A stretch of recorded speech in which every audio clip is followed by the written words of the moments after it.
plug-in power. Right. But for traveling, it's going to use the inverter. It's going to take the 12-volt DC power and turn it into 110-volt AC power. Now, when I plug into my truck with this power cord, that automatically would come on? No. No, the power cord will just charge the batteries a little bit. No. To make this come on, you hit the button right here. So I got to remember to turn that on when I leave then? Yes. Okay. Yes. No, I don't. It's got a green light. That means we got power. It is like pass-through power right now. But yeah, you'll have to turn that on. I don't recall if there's a remote switch. I don't think there is. So I just didn't think about the sound of it? Oh, turn it on. Let's see. Let's see it lights up. Oh, okay. Okay. So I just got to remember to turn that on when I leave. Correct. Okay. If you've got food in the refrigerator and you want to keep it cold. Yes. Right. And then turn this off when I get to the RV park? Yeah, that's a good idea. It's not going to hurt anything if it's on, because it's just going to go through pass-through mode. It's not going to do anything. Okay. But it's a good idea to turn it off anyway. Okay.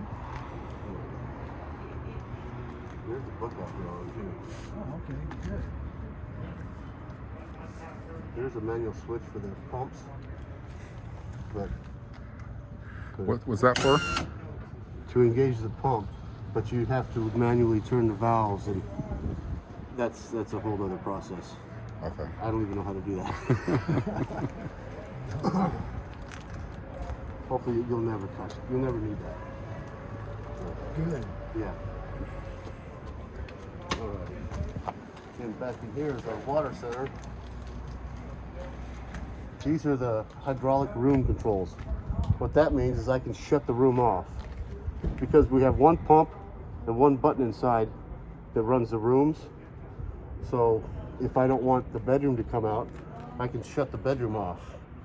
And now the bedroom won't come out. You know what I'm saying? Okay. Or if you're at a campground and you got a pine tree and you can't get this room all the way out, you can run it out as far as you can, stop, turn that room off, then continue to run the rest of the rooms out. Yeah, because you just have one button.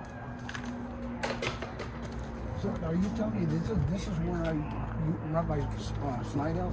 This is where you would shut them off. Oh. You run them inside. Oh, okay. So that one button inside runs it spans the entire trailer, right? Exactly. So he's saying that if you see that you've parked next to like It's like this pole, a tree, and you can't. This one room can't come out all the way. You can You're turn gonna off come- that room, and then the other button will expand all the other rooms. But it'll stop one room from coming out. Right. or you can extend it as far as you can, Exactly. and then come turn it off. Exactly. So like if you have a pole, say this pole was right here, what you'd do is have Kathy outside watching to see how close you're getting when you're expanding. And then once you get close enough, she would tell you to stop. And then she would turn that Now off. the controls for the slide outs inside does it Correct. run it all at the same time? Yes. Yes, that's why you have to use this if you Yeah. have to manually. So you turn that button to expand all of them until you have to stop because there's a tree, Right. and then you come in here, turn off this room so it doesn't expand anymore, then go back in and expand all the others at the same time. Yep. But you only have to do that if you park next to something that you can't Right. expand to. Right. Or if you got some little grandkids who likes hitting buttons, you can just shut all those off, and that way they can hit that button all day long and it won't bring the rooms in. You know what I mean? Okay. This is your city water connection. Right here, Black Tank Flush is to the right here. So when you're hooked up to city water, this is where the hose is going to go to. Okay. It's a good idea to get a little brass 90 so you can bring the hose up through here and go into there for the park. Up through there? Yeah, up through here. This just comes open Okay. on the bottom. Now, do I need to, on my trailer, my 20-footer, I had a pressure regulator at the back of the trailer.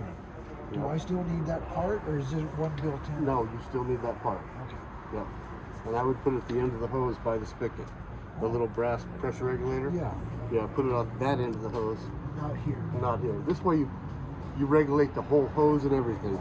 You know what I'm saying? So there's at least a chance of that hose blowing up on the outside. Oh, okay. Okay. So to fill the fresh water tank, use this lever right here. See how it says city? If you turn it this way, it says tank. So with this hose hooked up and on, when you flip that down, it starts filling the freshwater tank.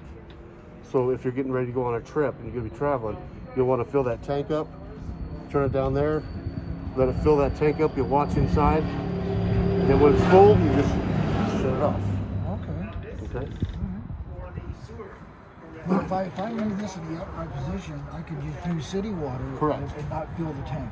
Right. The only time you turn this is when you want to fill that tank. That's it.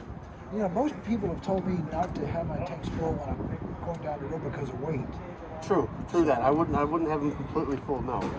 But I always want a little bit in there in case you got to stop and use the restroom. Correct. So Correct. there's a gauge or something to tell me how full that tank is. Yes. Okay. Yes. Okay.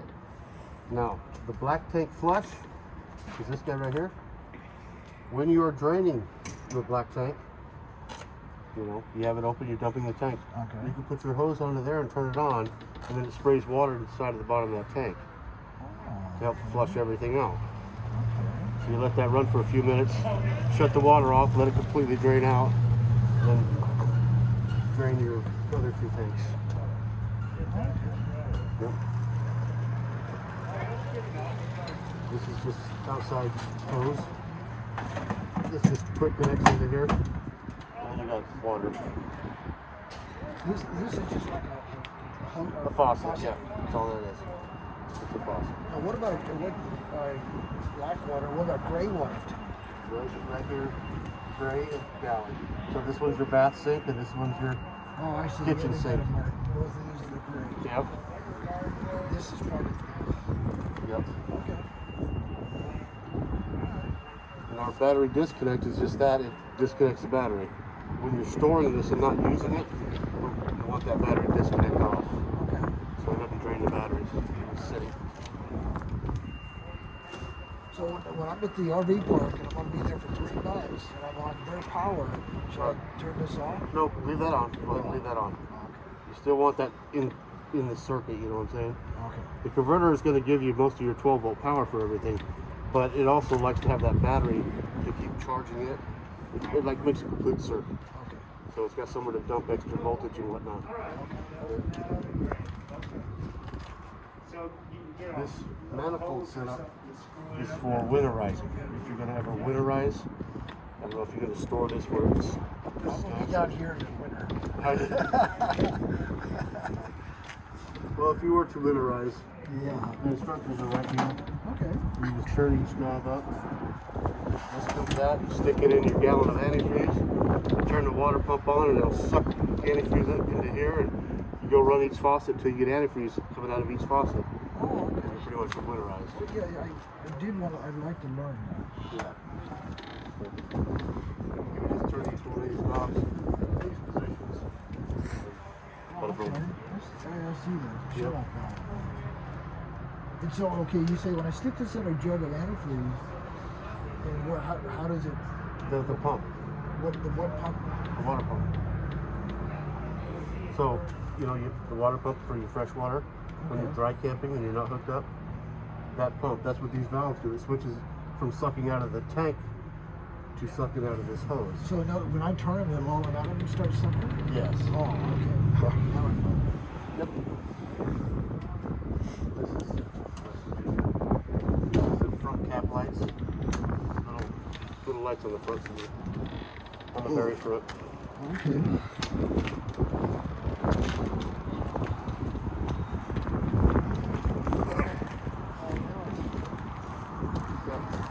These little guys right there.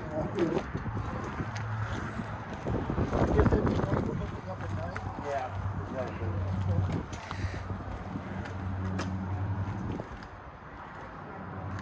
So you have your satellite hookups and your cable.